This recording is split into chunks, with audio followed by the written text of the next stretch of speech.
Hi everyone. We are back this week a day later because today is a very special, well, it's the day itself. And so I wanted to, oh goodness, I've also been sick, not feeling well. So I wanted to do it where I at least felt at least a little better, but it's really hot in here, or maybe it's just hot. Yeah. So this week we are going to be talking about basically, well, the message this week is compassion. Had a few run-ins this week with different scenarios, so that's going to be the heart of the topic conversation, heart of the conversation this week. Anyway, also from that we will also be talking about Jefferson Bethke's book, Jesus is Greater Than Religion, and I can't wait to talk to you guys about that because I finished the book and we'll get there. All right. So today makes 20 weeks that Grandma has gone home, and recently I have been just a little, I don't know, I guess it's part of the process or whatever, but I felt really different than normal, different than I have. I've had some really odd dreams with her lately, like yesterday, as an example.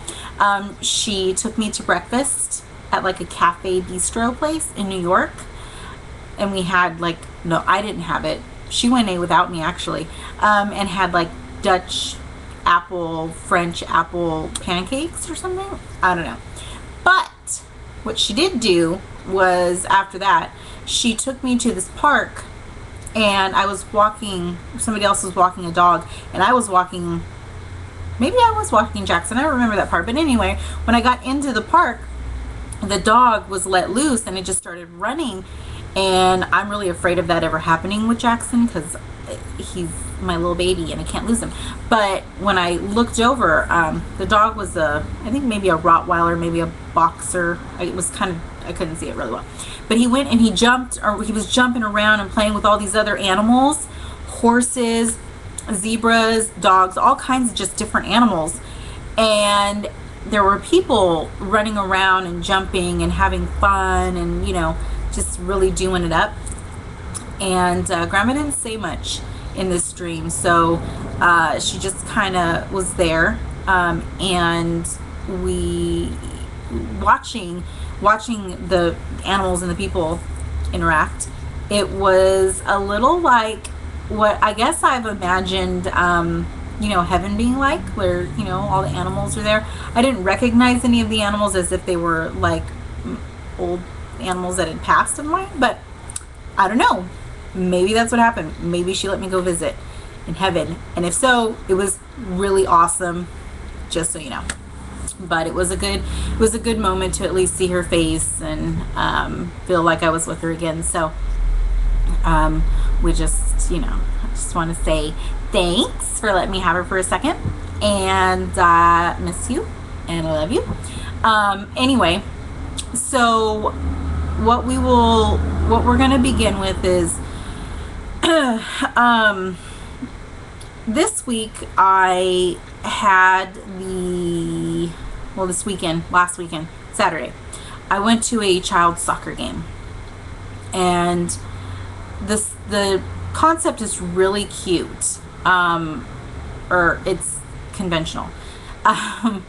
Every time the team scores, they have this little box, and all of the participants, or all the parents, I guess, really, or whoever, all the adults, put in $1 every time a goal is scored for their team.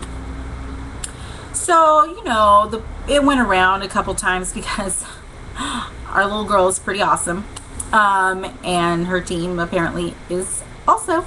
And while the box went around on the, I don't know, like maybe second or third time, a friend of mine was like, I feel like I'm in church. And this other mother who was putting money in turned around, laughed. It's like, right? And I can't tell you what that felt like, but it did not feel good. Sorry, I just got new. I'm not really sure about this hair yet, but anyway, just pull that back down. And I felt very, awful. My heart cringed a little bit, and you know, it's hard because once you come into this life, not earth, but I mean, like, once you've decided that you want to take this walk as a Christian, people think that life is easy. They think that, that you've got it all figured out, that, nothing really happens bad in your life. And they clearly have never read the New Testament, because that is very contradicting. But for me specifically, I've had a bit of a lot seems like a really good time, and it's great and everything, but there are moments like this, and some other moments that I've had with friends specifically, where it's not as, I don't know, they say they respect, not just my beliefs, okay, because I can understand that everybody has a different belief and they, feel different ways about different things.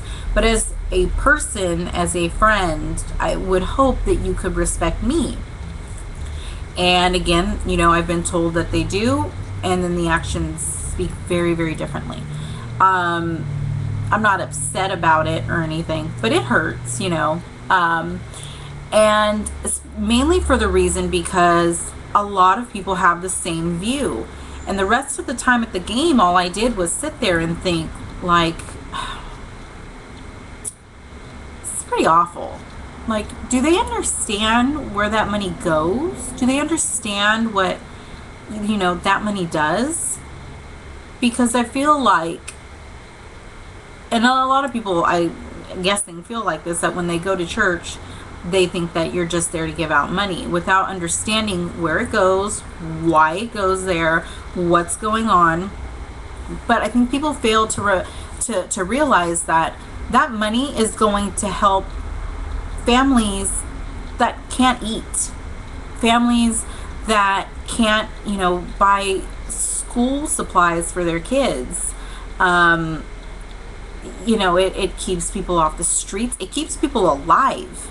Not just for food and not just buying clothing or, whatever that may be, but it allows that church to stay alive. It allows that church to stay alive. So then in the same instance, that church can keep others alive through the gospel, through, community work. I mean, there's so many things that happen. My church alone, I mean, there's other churches, but for me specifically, the money that we have raised has built new churches, new places for our congregation to go if they can't get to where ours is, if they're closer to another place, etc. It has gone to not just feed, thousands of families here in our area, but families elsewhere. Our church had the money that we put in, our little $2 that we put in our bucket or tithes that people pay, that money has gone to free little girls, children, not just little girls, but children from sex trafficking. Gone to build schools and churches in Africa. And, that money goes somewhere. That money doesn't just go in people's pockets. And I think it's because so many churches in other places have gone under because, there are just people that don't do certain things with the money that they're supposed to. But don't judge a book by its cover. I mean, you want not to feel judged. Well, don't judge the church based upon what you've heard of other things. I have a hard time tithing. I really struggle with it. As I've said before, Grandma has always put her tithes first, and she proved to me that it really serves a purpose. I mean, aside from what I've just mentioned, but in your home, in yourself alone, putting your faith into God, showing that this is all I have, but I trust that you're going to take care of me. And He always does. He always did. Never failed. I tithed for the first time this last month, I guess. It took a lot out of me. But I put that faith in anyway, because I know that money is going to do His work. And even if I can't pay my 10% that you're supposed to pay, He takes what you can give. And if you put, this is all I have, this is all I can spare, that's what He's looking for. He's looking for you to take that leap of faith in Him and in His church, in His livelihood, in order to spread His word elsewhere, to show that His actions live on, even though we can't see Him. His teachings, all of that comes from putting your $2 little, your dollar, your change, whatever it is, your tithes, into that bucket every month, or every, service, or whatever it is. There are families that can't pay for just their phone bills, or their PG&E, or electricity, or, whatever it is. And that money goes into these different funds in order to help our community. And I wish more people could understand that, instead of saying, it in a derogatory way. I mean, what's $1? What's $2 to you? A Twinkie? I know I have a problem with that too, because I really love Twinkies, the Zingers, they're amazing. But guess what? That actually helped me out, because maybe I didn't need that Zinger that day. Right? All right. Anyway, so, the point is that we want to think about what we're saying towards other people, and really what those actions mean. It's one thing to be in a situation where, I will be the example, actually. There have been times where I have been in a similar situation, and I was the one saying things that I probably shouldn't have, that I see now. At the time I didn't. But I'm respectful of everybody's views, even if they're not the same as mine. I can respect the fact that this is something that is important to you, and I don't want to be, I don't want to make you feel like I don't want to hurt you. I don't want to make your feelings feel like they don't matter. And, and I think that people have a hard time of separating those things, and being able to correlate them into that type of setting. I don't ask anybody to, to necessarily believe the way I do. I would hope you do, because I feel it is the truth. It's the way, it's the only way. But I can understand hesitation on, people's parts. I get that. For me, I would just hope that people could understand that, what I say may affect somebody later. And not just somebody, not just that person, but myself. Because this is reflecting back on me and how I want to be seen as a person, as a human being. And so I think people have a tendency to, kind of forget that. And it's sad. I mean, I wish people could realize that part. Not everyone does, but it's a part of our life. And as Christians, obviously not everybody's going to believe the same way, even though that's what we strive for. But The walk is not easy. I like to reflect back on just the life that Jesus had here on earth. And I feel like, the story, okay, the main point being his walk to the cross. He came with a purpose, and always knowing what his end result was, but also knowing the purpose to that end result, and knowing that along the way he was going to face some very, very harsh criticism, and obviously the crucifixion. And he does say, if you come in my name, you come to tell my story, you follow me. He's not paving a pretty road. That's not what he's doing. He does say that, he will provide for you, and he will. But with every good thing, nothing comes easy. Nothing worth having comes easy, as we like to say. And so let me segue over to, look at this hair, I don't know what that's doing. Segue over to the review. Not so much a review. If you guys want to read the actual review I wrote, it is on my blog spot, or it's blogger.com. I think they both lead to the same place.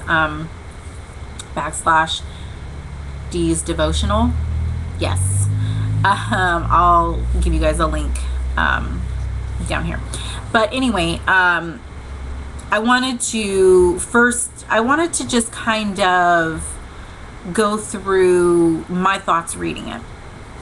So Jefferson Bethke, the spoken word poet from Why I Hate Religion But Love Jesus, in his book Jesus is Greater Than Religion, he touches on a lot of subjects that many are not inclined to talk about.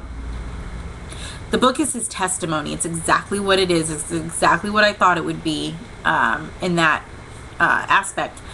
But in the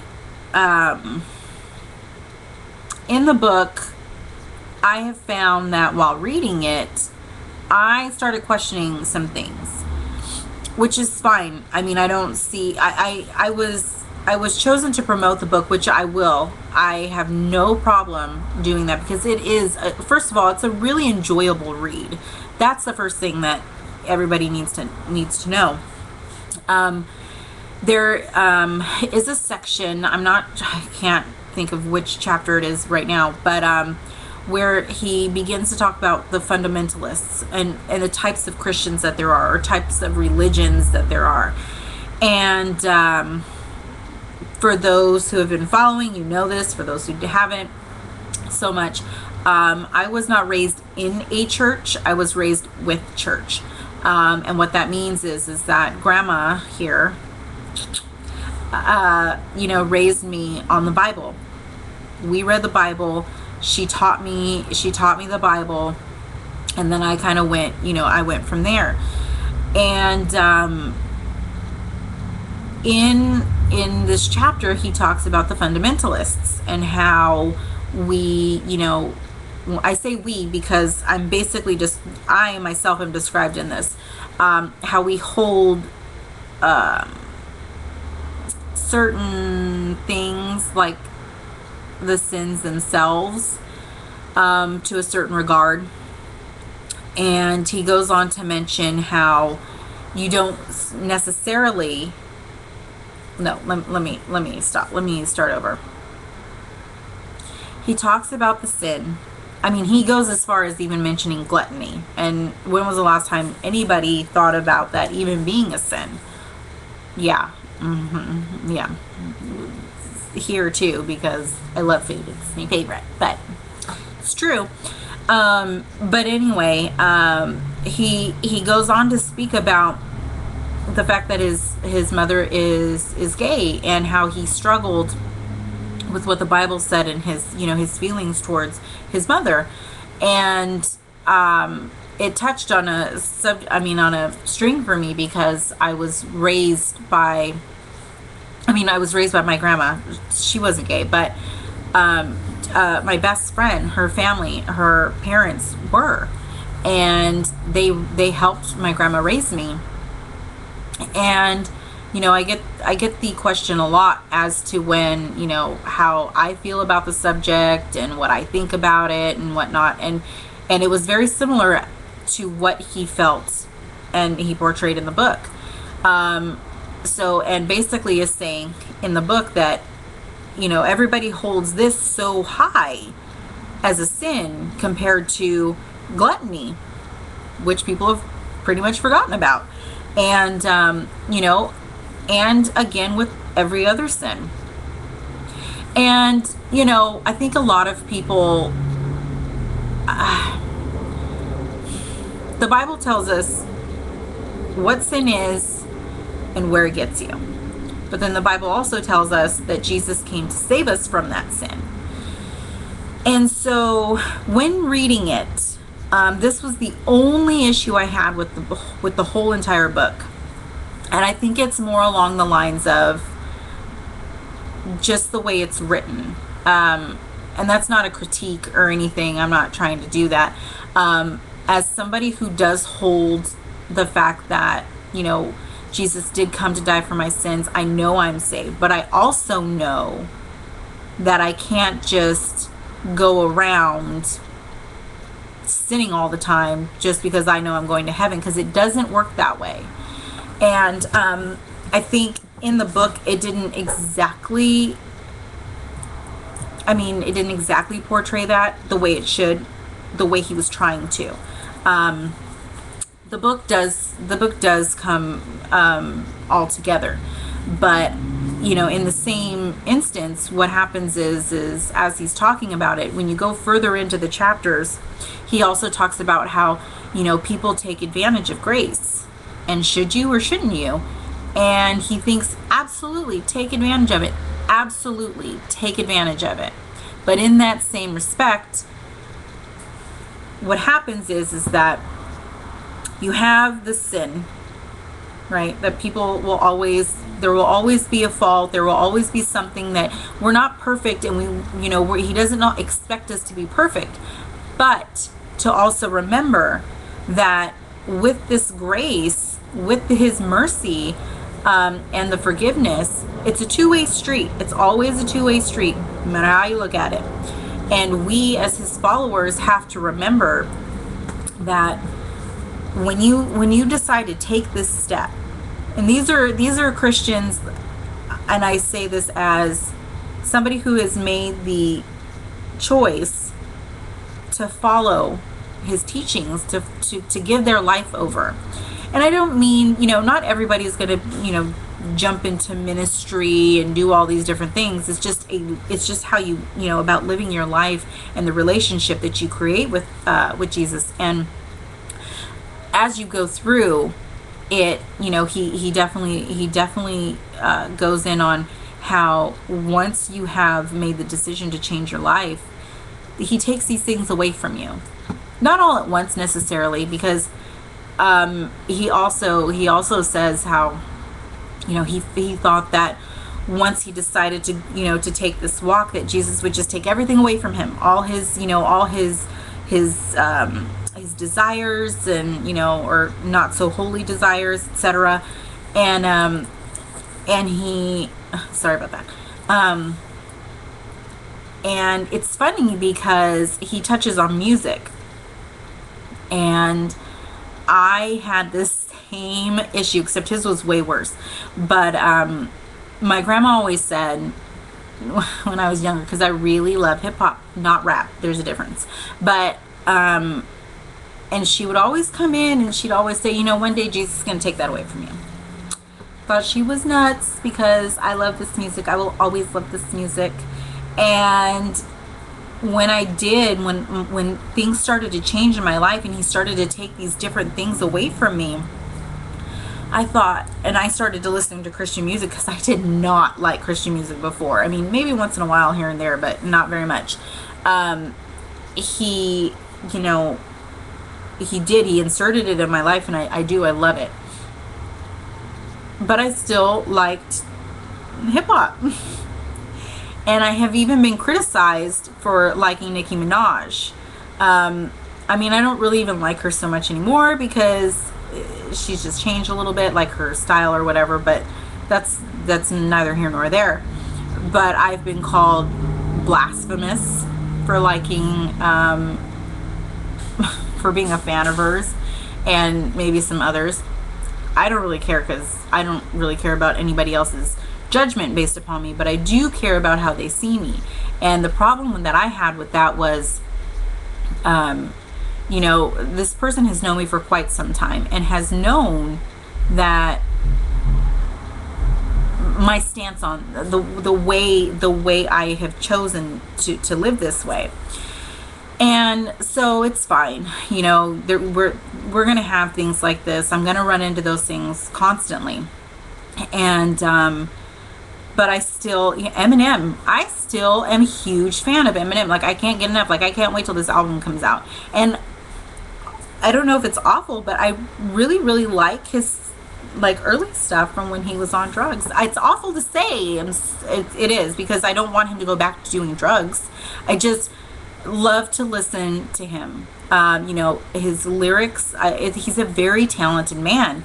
And, I'm sitting here thinking, man, something's not right. What am I missing something? And I got to the chapter to where he starts talking about secular music, and he's right. He created everything, and as long as everything is being given to him in his right, then that's what it is. If you want to jump around and you're praising him one way or the other, and you're just like, man, I really love God, thanks for giving us him, because he's pretty amazing. It's all glory to him, however you do it. And the same goes for for your sins. Nobody's perfect. We're all going to fall. I have a hard time, obviously, with gluttony, like I just said, because again, totally didn't even think about it. But not just that. I mean, there are all kinds of things in my life that I'm going to have an issue with trying to overcome. And I think that's the big picture. And I think that's what he alludes to as well. Towards the end of the book, he mentions how we are the church. It's not a building with bricks and a cross on top, which is what I used to tell Grandma all the time. Church in its physical form, it's awesome to have, because it's an awesome place to get together with others who believe the same way and praise him for everything that he's given. But at the same time, this is church, people. I am his church. You out there that are, spreading his word and his message and everything, and just even speaking his name, even if you're speaking it in a derogatory way, guess what? You're still saying his name. And that's the point. He'll take care of it from there. Anyway, but please don't do it around me. Anyway, but we are his vessel. We are the ones who spread his message. If we don't speak, he goes nowhere. Without the church, he goes nowhere. And there's a quote that I'm going to read, because I print screened it and I always forget where it is, and I've done it again. Here it is. Okay. It says, we can't say we love Jesus and not the church, because that's like cutting off someone's body and saying you love a decapitated head. That's gross. And it's weird. To love someone and to know that person fully, you must know their entire self. Yeah, exactly. Thank you. This is the exact same message we talked about a couple weeks ago in the relationship discussion, and it's true, and you have to think about it. There's also another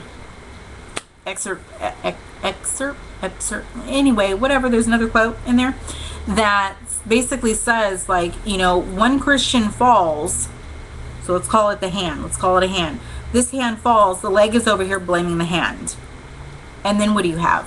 And it's a very, very good visual, because I think that many Christians, quote unquote, and I'm going to use quotes because I don't specifically consider them maybe necessarily that, or maybe they are, but they're not, they've lost their way. They've lost the whole focus of what we are. And that is a relationship. That's what we are. We are his second hand. That's who we are. We were created to spread his love, and so many people think of that differently. And so, and I will, let me use as an example. I was in a situation yesterday where there were Christians amongst each other arguing about a topic, and it was really funny because in the big picture of things, we all believe the same way. We all believe in the same relationship. We all believe in his word. We believe in the Bible. We believe in this big picture, and we're all actually there to do the same thing, but yet, everybody's back and forth. And some people getting a little more, a little more intense than others, but it was a very good example of this context. And it's true, but not everybody's going to always agree with each other, but the big picture is we as Christians, those of us who have decided to take this walk, who have changed our lives, not we have changed our lives. And I want to make that very clear, because we haven't changed our life. No, we didn't. The only thing we did was we made a decision to surrender everything, and then he did everything else. He changed every single last bit of everything in my life. Everything that I don't like anymore, he changed it. My actions, my attitude towards things, all him. You talked to me, I don't know, let's see. You talked to me 8 months ago, totally different person right here. Completely different person. And no, maybe more than, let's say a year ago. I mean, the core was there. Jeff likes to call them fake Christians, where you go to church, you do your good deeds, and you think, I'm good, I'm in, I've got it together. That was me for so long.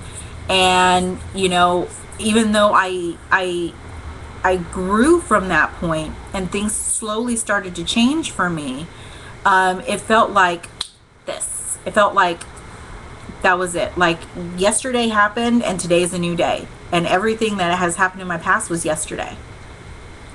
And I will tell you, I don't remember pain. I don't remember, other than the actual things that happened, I don't remember the feelings from it. I don't feel them anymore. And that's all because, because he threw his mercy on me and he saved me. And I just think that this book does a very good job at showing that. It does a very good job at showing these steps that happen. Jeff was 23 when he started writing it, I believe. And so it made me look back to 23, 24, 25, 26, where I was during that time, and very, very similar spots that he was in. Walking the same walk. I had different outcomes, but the big picture was we were all in the same boat. The end result was his love. And I've said this before. My life has been filled with a lot of pain. As a child and as a teenager, you don't know how to deal with it. you just kind of mosey along and figure it out, and you think nobody is there for you. I mean, grandma was always there for me, but as a teenager, you just kind of, you don't really want your parent, you just want to figure it out, yet you still need answers. And they're answers you don't have. So it's an awful time in life. As a young adult, it was still the same. Some things changed here and there. My faith became a little more, a little stronger, but then it weakened. And, these things happen. I mean, I came from a house that never had any drawers or doors on the cupboards. I came from a house that the floor was falling through in corners or underneath the refrigerator, a refrigerator that we had to replace all the time. We had rats running around, and we lived in the country, so it was just kind of, the norm. And we lived without water forever. Power, oh my gosh, we went 6 months without electricity. Try that. It's not fun. Think you like camping? Tell me later. But I mean, all of these things, they factor into who I am now and what I lived through. And those are such little things compared to not just what other people go through, but what I've seen since then. And the idea behind it is amazing. It's all these little things that we think we have all this control over is going into structuring who we are.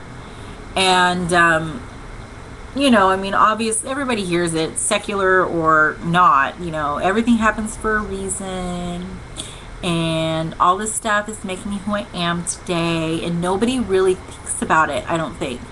Every single little moment that you've had, all the decisions that you've made, all the questions that you've had, all the second guessing, and everything, he knew before it happened what you were going to do, even though he hoped you might do differently. But free will and all. And still he found a way to take each one of those pieces of every single moment, decision, and choice to lead you to where you are. And although some of us may feel like we are not in a good place, trust me, put your faith in him. Understand that he has a reason for what's happening right now, and you're going to see where he wants you to go. And it's going to be the most amazing feeling that you'll ever experience. I like to, I have an issue with ADD, where things are just, obviously if you've ever watched me, you can tell that I'm always all over the place. Always getting to the point, but might go here, might go there, might go a little place over here. Which I still need to get back to my point anyway. But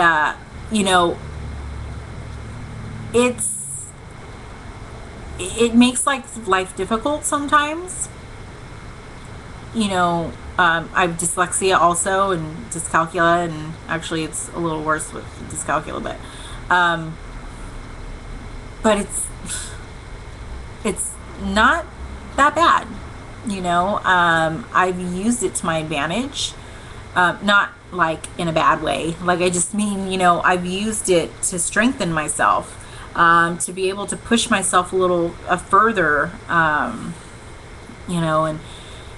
and all of these things, everything that I've had to go through has put me here. And I tend to, see, this is what I mean. Anyway, going back to what I meant, there's been two major events in my life that happened 3 months, within each other, and that's grandma passing away and my baptism. I have yet to be able to really reflect on the baptism, to really stop and take a moment to think, about everything that happened that day, how I really felt, and I've watched the video I don't know how many times, and I cry every time as if I wasn't there and didn't experience it, which is a good thing. I'm so thankful for that. But there are moments from before Grandma passed away that I have tried really hard to really focus and reflect on. And I have a really hard time doing it. But each of these things and each of these moments that I've had have brought me here. And, it wasn't a tragedy, when she passed. I mean, she was 90 years old. God bless her soul. And he already did. But it's funny. It sounds like she would say that. Anyway, but,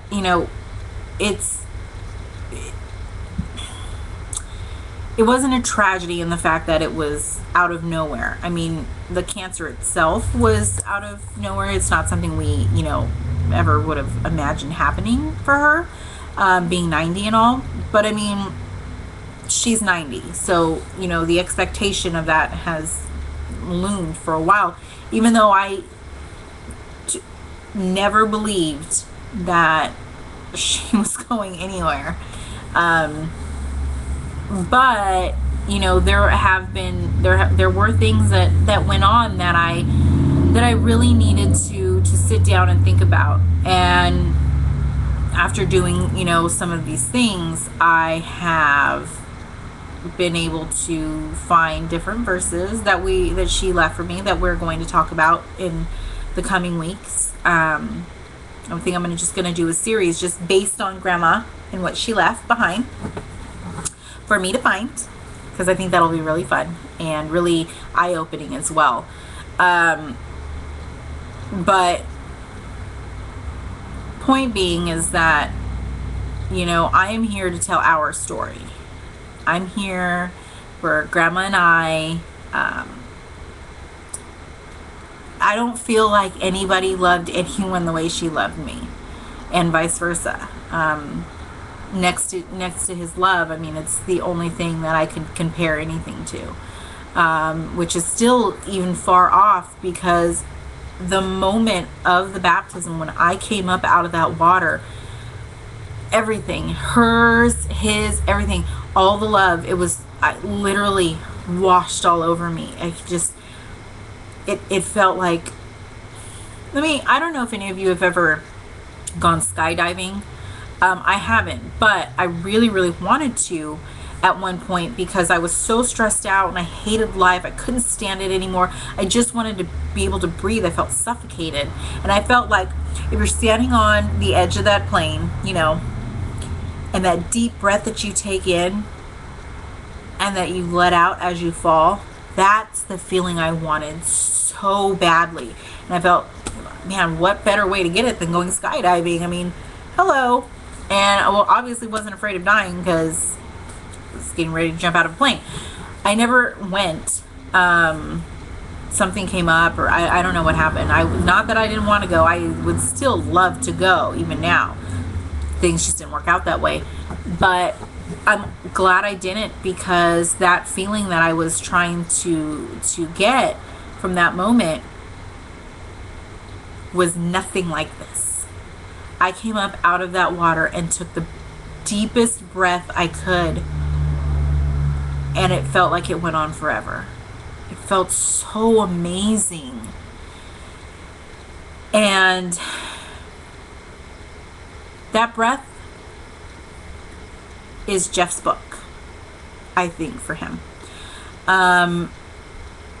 Although, like I said, there are, some things that I have to disagree with, based upon the fact that I kind of fall in the fundamentalist category. I like to think of myself as a fundamentalist with his love of a new breed. We tend to, everybody has to take responsibility for something. And, as Christians, we don't believe that you have to confess everything you've ever done in life, in order to be forgiven, because that's what he came for. He already did that for us. But it's for you to take responsibility, and the fact of accepting what you've done isn't necessarily under his love, isn't necessarily under his law, and we're not here to beat anybody up with the rules and etc. Like, I don't do that either. I think that's the one thing that differs me. So one thing that makes me different from the fundamentalist that he talks about in his book. And there's a lot of me out there, so everybody knows. I like to say it this way. The sin is there, and it's for us to take it or leave it. Should we take it? It's up to us to acknowledge it. And I want to kind of go back, because this is a perfect example of the relationship between myself and my my mother, which I don't even like saying that word. I mean, she and I never had a relationship with each other. Well, actually, I take that back. We did, and it was an awful one. We were not mother and daughter. We were enemies. And Grandma just, she never wanted it that way. And for so long, that was her one thing, to make this right. And I tried to explain to her that it wasn't up to her to make it right. I know that's what she wanted, but we as the individuals have to answer for ourselves. We have to make our choices. We are the ones that have to answer for ourselves, here or up there. And in the same context, Jesus wants to know that you're willing to do this for him as well. And, it took her a long time we had back and forth all the time. I tried to have a relationship with her as much as I could during my younger years. Even into my late teens, I tried. I gave her opportunity after opportunity. I was never telling her that she had to answer to me. That's not what I wanted. I wanted her to acknowledge the fact of her circumstances, where she put herself, and why the situation is the way it was. She could never do that. And then when Grandma passed away, we had a conversation. And again, this, at this moment, I am in business mode. This is what's happening. This is how it's going. This is what we have to do. I'm totally in this mode. And she, she's broke down. She couldn't do anything. She couldn't think of any ways and of anything else. And she and we had this conversation a couple weeks ago, but with her friend there and whatever. But the point is that, I basically told her, listen, you can do whatever you want to do. You think that you're saved because Grandma told you all this and all that, and you learned from her. I did too, but I wasn't saved. I thought I was. I acted like I was, but I wasn't. And, that's where you are. And until you can actually accept what you've done in your life, that you've done it, what are you gonna ask for forgiveness for if you don't think you did anything? Or what are you going to acknowledge if you think there's nothing to acknowledge? You have to, as yourself, as the Christian, as the surrenderer, you have to say, man, I really did this stuff, and I don't know how I did it, and I don't know why I did it, and whatever the reason is, and yada, yada, yada, I did it, and I am so sorry. That's what you have to do. You have to take a moment for yourself, and you have to tell yourself, I'm tired of living this way. I'm tired of feeling like I can't be who I am because I have to keep up this feeling of, I don't want anyone to know what I did, what I've done, who I am. In the book, Jefferson talks about making yourself transparent to God. He's not saying, tell your neighbor your life story and all your secrets. It's not what he's saying. He's telling you, open yourself up. Stop hiding behind these masks. Stop hiding behind this wall. And just open yourself up. I mean, I think that people forget that he knows everything you've done anyway. He knows everything. He's watched you do it. He saw you do it before you did it, in hopes that you wouldn't. But you did. And he still loves you anyway. And he's still there waiting for you to say, I'm sorry, forgive me. I'm so sorry. And between the two of us, in our humanly form, as a relationship between she and I, that's all I ever wanted from her was, and I'm sorry. I did it. I'm sorry. I'm so sorry. Sorry for that. I'm sorry for what I've done. I don't care if you think you actually did something, if you meant to do it.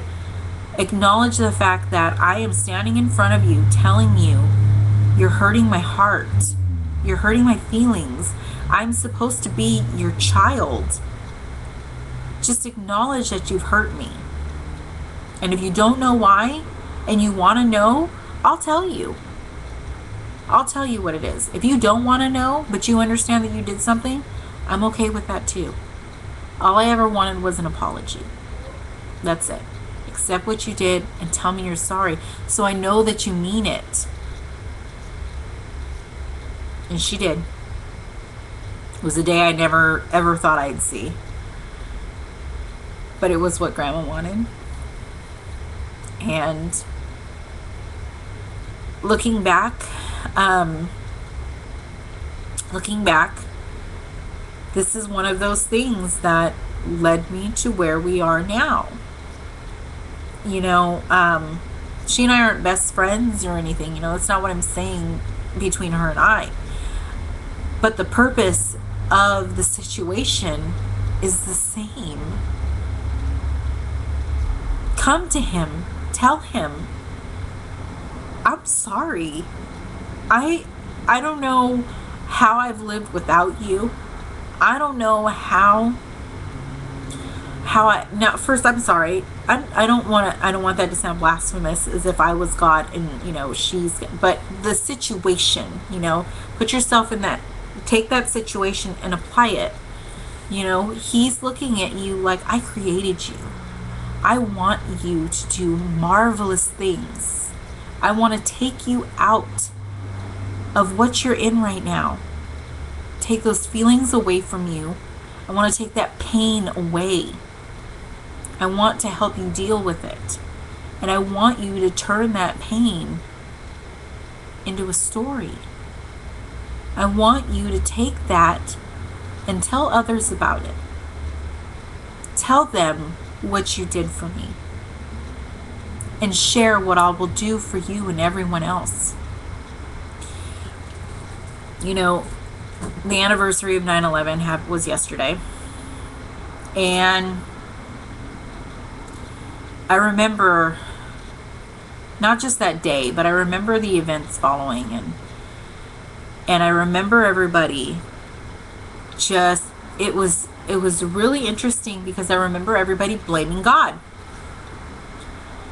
And it was such an interesting concept, because you have these terrorists who come in the name of Allah. Sorry if that sounded, I didn't mean that to sound wrong. But I mean, who come in the name of Allah against us for believing in God. And then we all blame God. Can somebody please tell me the logic in that? Anybody?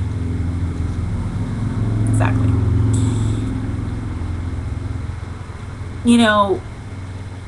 We tend to blame him for things that happen in our lives because we don't have anybody else to blame, and we don't want to blame ourselves. We don't want to feel like we created the mess that we're in. And now, not always do we create that mess. I mean, sometimes we are just innocent bystanders, and and it affects us, and we have to go there with it and figure it out. But think about this. Like I said before, not all of these things, I mean, each one of these things has helped mold you to where you are. Okay, let's not forget that. You are going somewhere. He has a plan for you. You just have to want to do it. Accept it.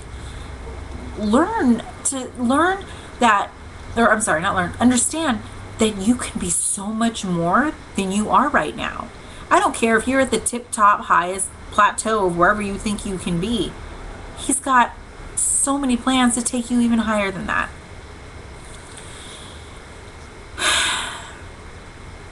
But one of the questions has been, where were you when I needed you? Where are you? Where have you been? And did you ever stop to ask yourself, well, where have I been? Where were you when he called for you?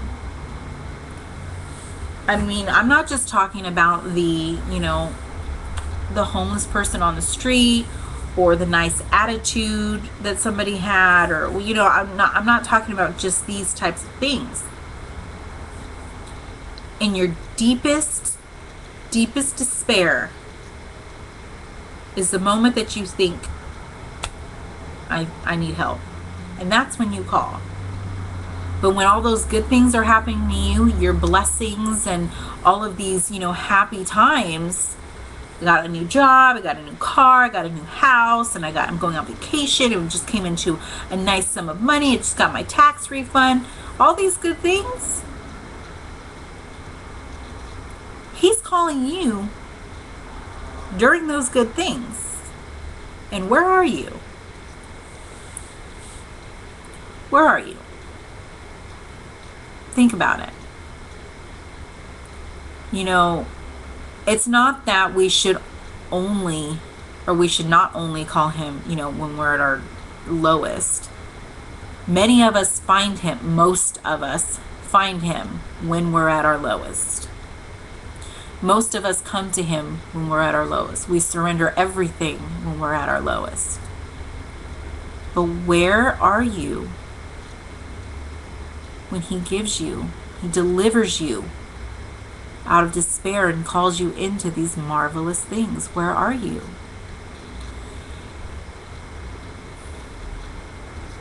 We lived a pretty good life here. I mean, we all have our own, mumbles and grumbles about how this country works or whatever, who's running it at the time, and yada, yada, yada, and whatever. But compared to other countries, we live pretty good here. Okay, let's not act like we don't, all right? But in those happy times, where were all of us? You want to call on him when these awful things happen. And I'm not saying that he caused them. Let's not misconstrue that in any way. But you're calling for him then. Where were you calling for him before? He's an everyday part of your life. Everyday thing. Even if you're not even thinking about him, he's there. He's with you. He's watching over you.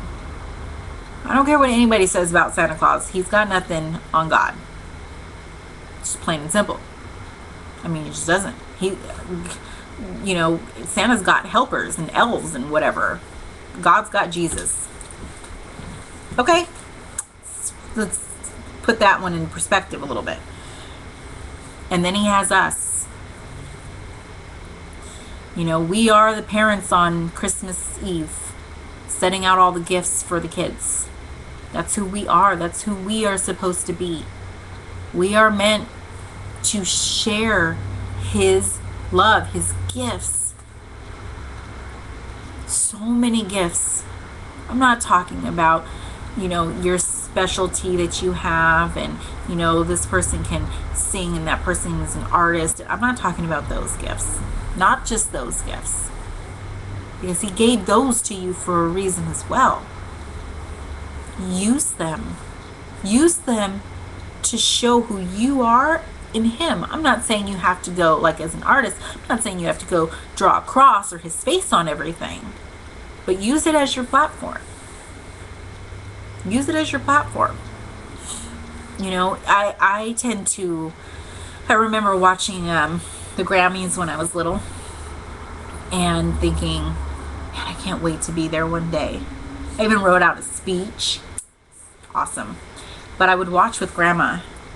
Grandma would always say, watch the ones who thank God.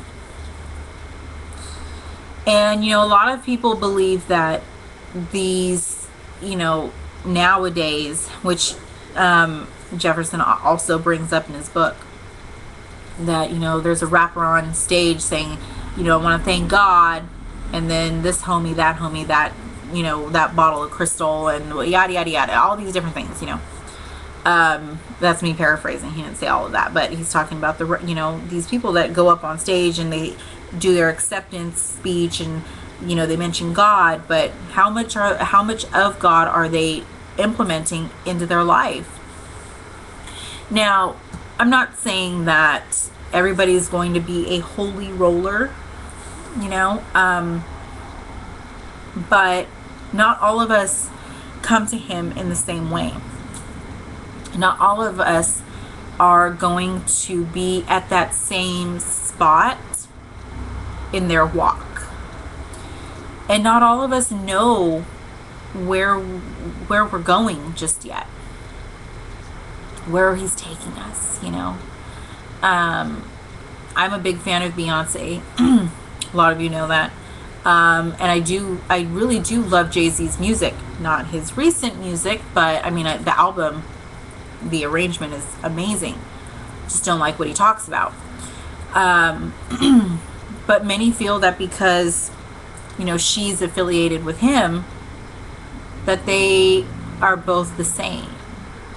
And that tugs at my heart, because I really do love her. She's, you know, she's been a really amazing example for young women, for all women, not just young women, you know, and she's an amazing voice to listen to. I love listening to her voice. I mean, there's very few voices that I really like to just sit down and listen to without even the lyrics.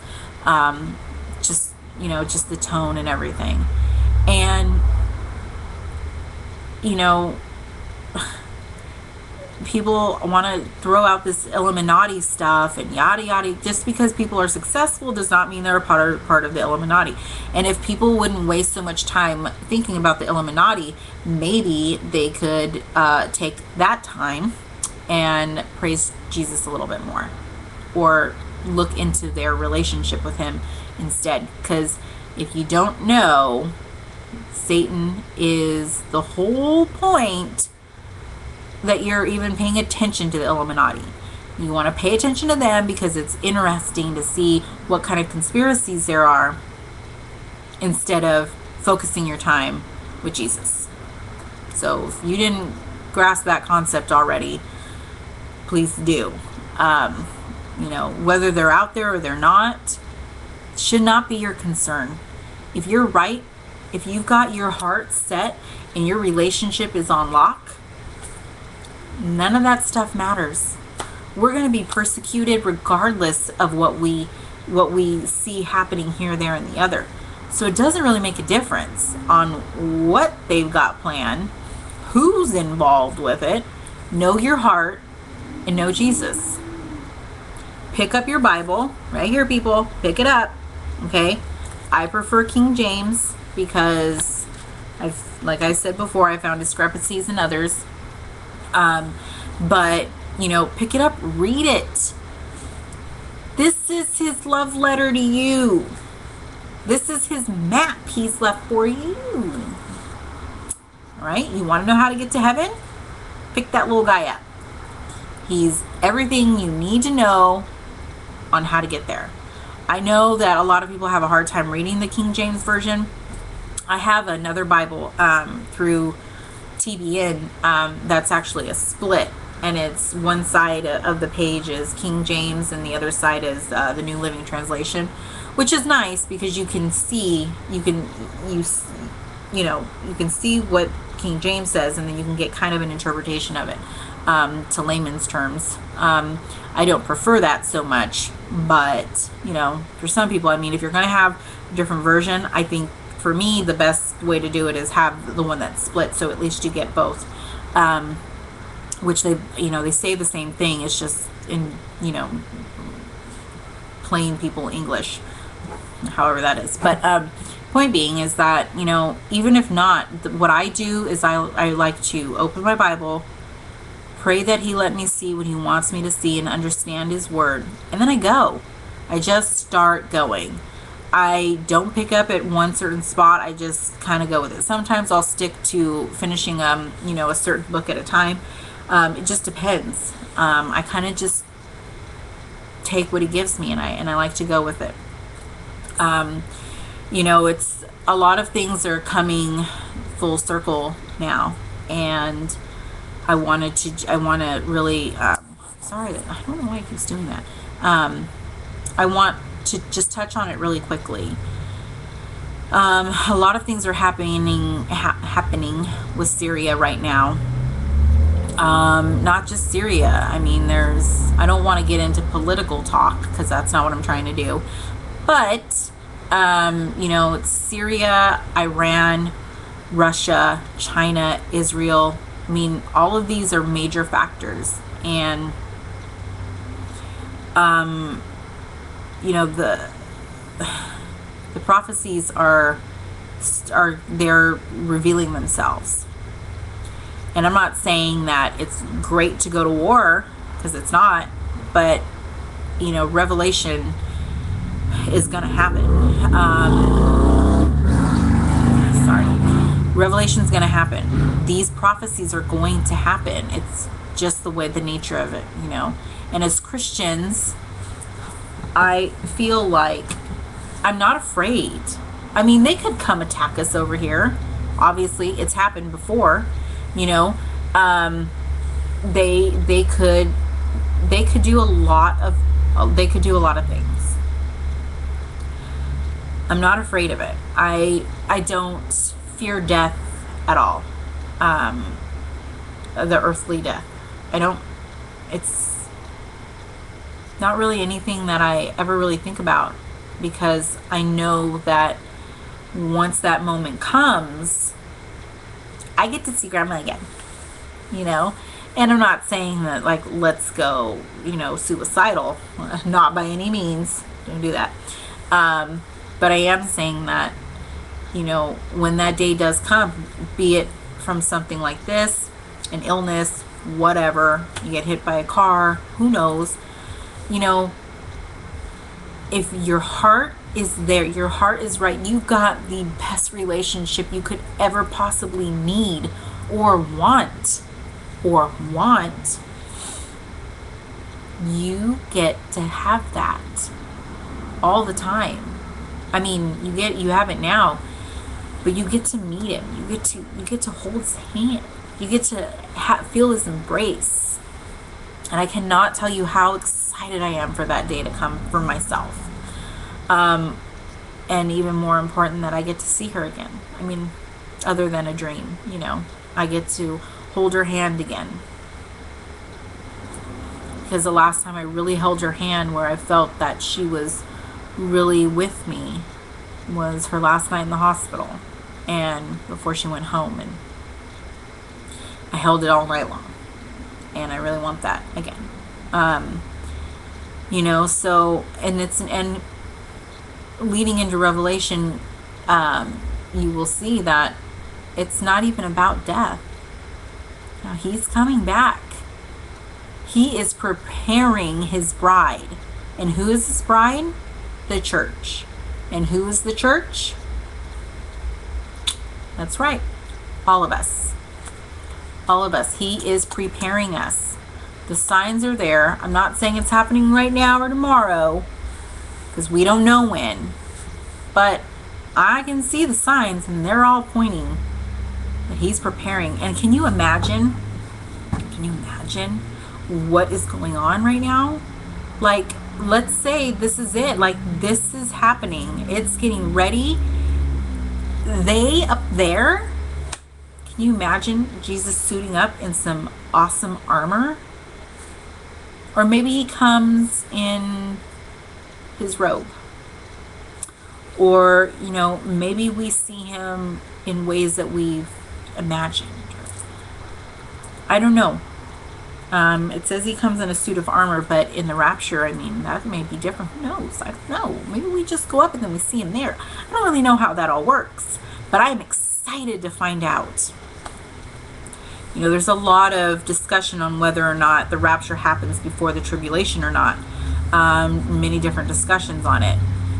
For me, nothing tells me it's actually after.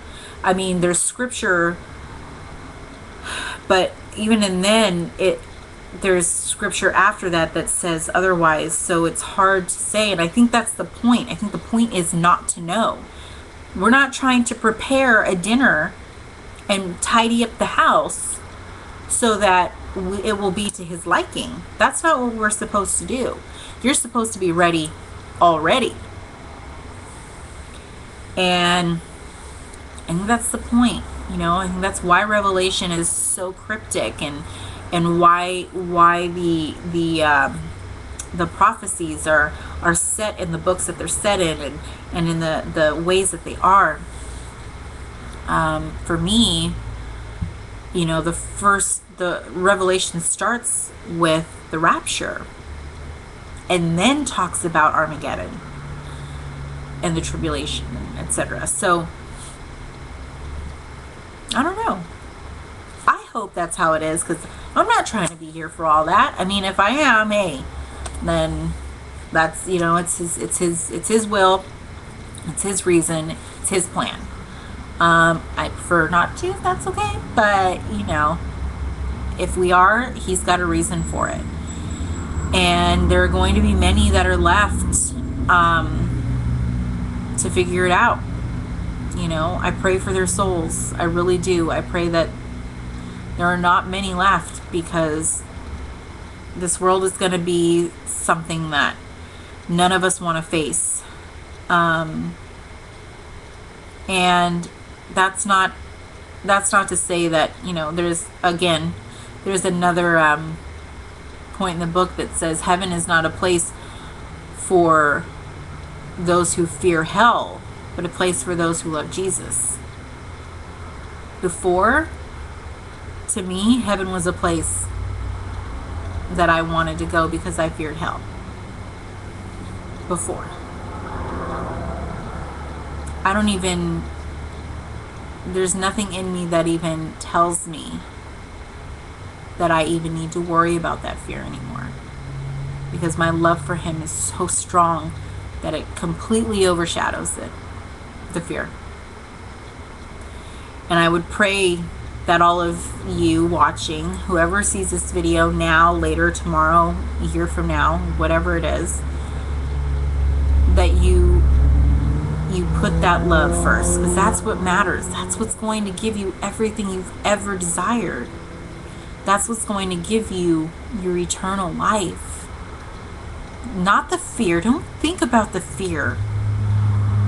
He only came to...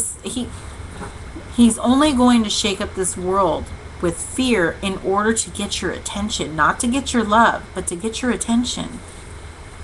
Some people learn by doing, and, well, hey,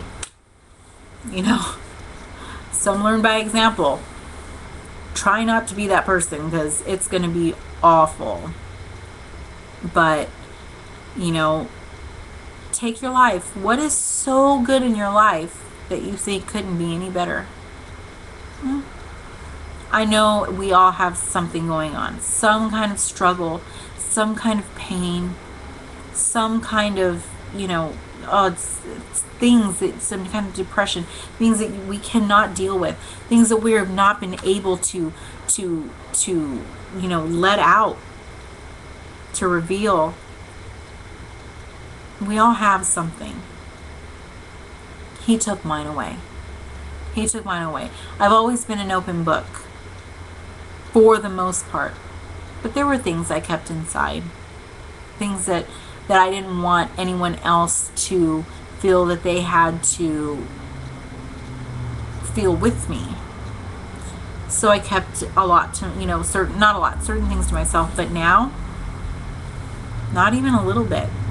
You want to know something? I'll tell it to you. And I'll tell it where it took me. And I'll tell you how he took it and turned me into his message.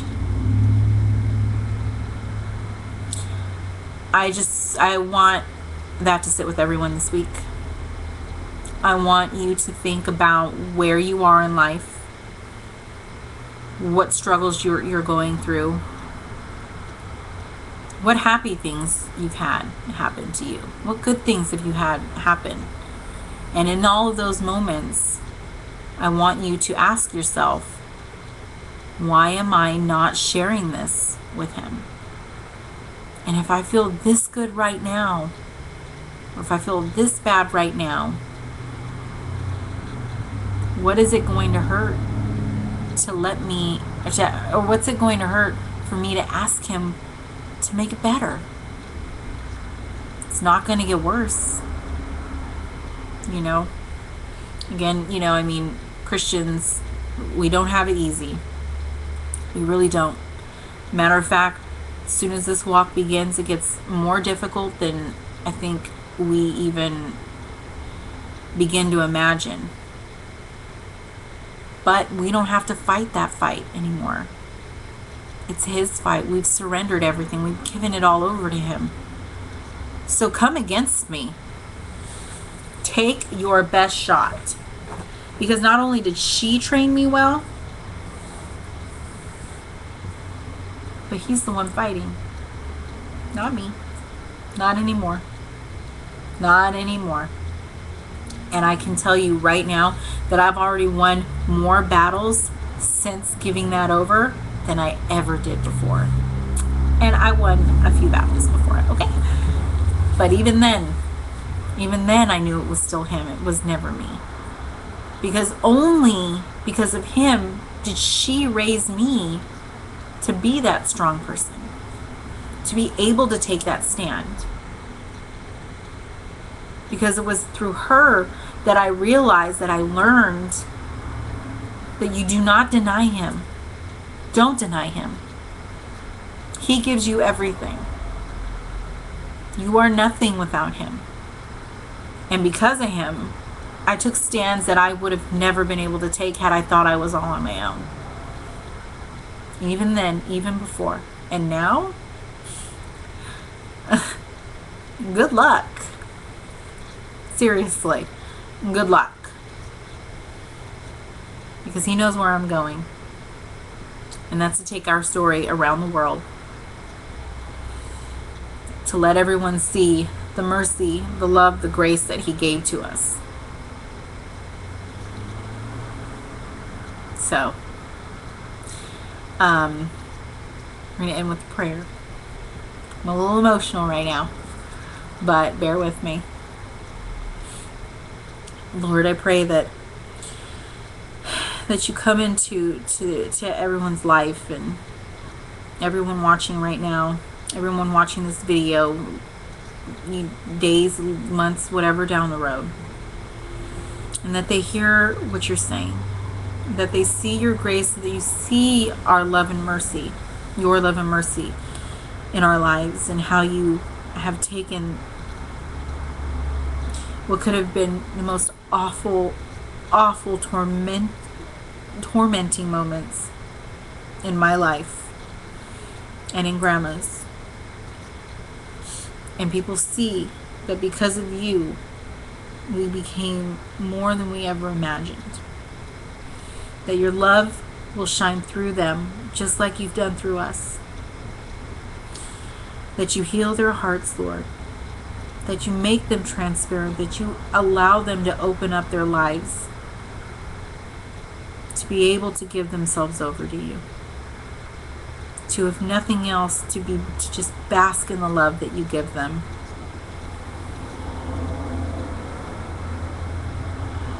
And I thank you, Lord, for everything that you do.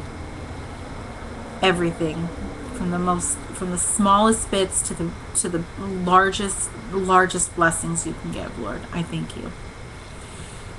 And in Jesus' name, amen. All right, everyone. My connection is slow, it says. Oh well. I can't wait to see you all back here next week. I think Tuesday that we're going to have Jose on. We've had some we've had difficulties with everything getting together, but I'm pretty sure Tuesday we've got it locked. And I would encourage everybody to go out and buy Jefferson Becky's book, Jesus is Greater Than Religion. It is, like I said before, it's an amazing read. It really is enjoyable. You know, some people may find some discrepancies that they don't necessarily agree with, but you know, that's how we all are. We're all going to disagree on certain things. And you know, he is leading a new generation, the younger generation. It's something that I have full belief in, as even though I'm 30, I'm still part of the younger generation. And as part of that generation, you know, we want to bring Jesus mainstream. We want to bring him to the forefront. We want people to know his love. And I can't be more excited or grateful for the fact that I get to be a part of sharing this book with everyone. You know, getting the word out there and everything, because it is very similar to what I want to do as well. And so, you know, take the book, read it all the way through, because you do have to read it all the way through. Otherwise, you're going to be kind of lost in certain parts. But understand that this is his walk, and he's still walking it. And from this point on, who knows where he's going to go with it. But I believe that God has such amazing things in his future. And for that being in his future and all of ours, you know, this is something that is going to be very, very, very amazing, I think. And I just want to say that, you know, all he wanted was for the book to be able to bring at least one person to Jesus. And if he could do just that, just the one person, then it was all worth it. And I know how that feels. You know, I've been writing my blogs, and I've been doing videos and Ustreams and everything. And even if if nobody watches the actual live part of it, somebody stumbles across it, or somebody stumbles across a video, or something that I wrote at one time, or they heard somebody talk about what I've gone through or whatever, and it made them think, that's all that matters. It's the seed that's planted, and that's all he wants from us. All right, everyone. October 7th on Amazon and JesusIsGreater.tv. You can pre-order the books now at both of those places. And October 7th, it is out in paperback and ebook as well. So I really, really hope you all enjoy it. I will probably talk about it again next week.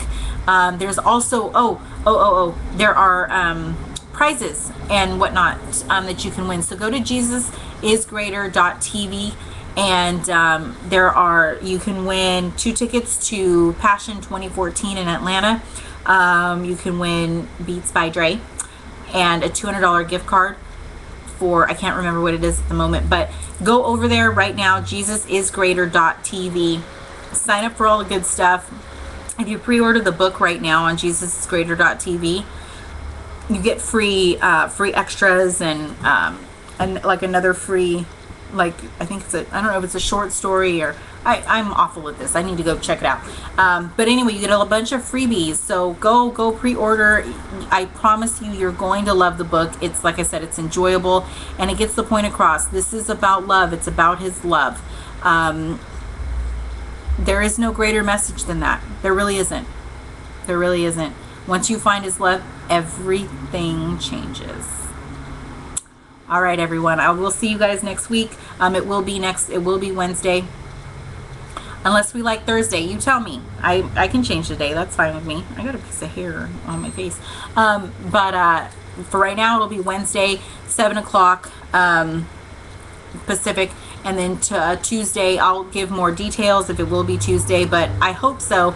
And whenever it is, as soon as we get it together, Jose Martinez is going to give an amazing message. I cannot wait to hear it, and I hope you all will as well. I will just keep looking for me on Facebook and Twitter and everywhere and all that. And I can't wait to talk to you guys again. Please let me know if you have anything specific that you want to talk about. Each week I have an idea and something comes up, the message changes. Whatever he wants me to talk about, that's what we're going to talk about. So, all right, I will see you guys next week.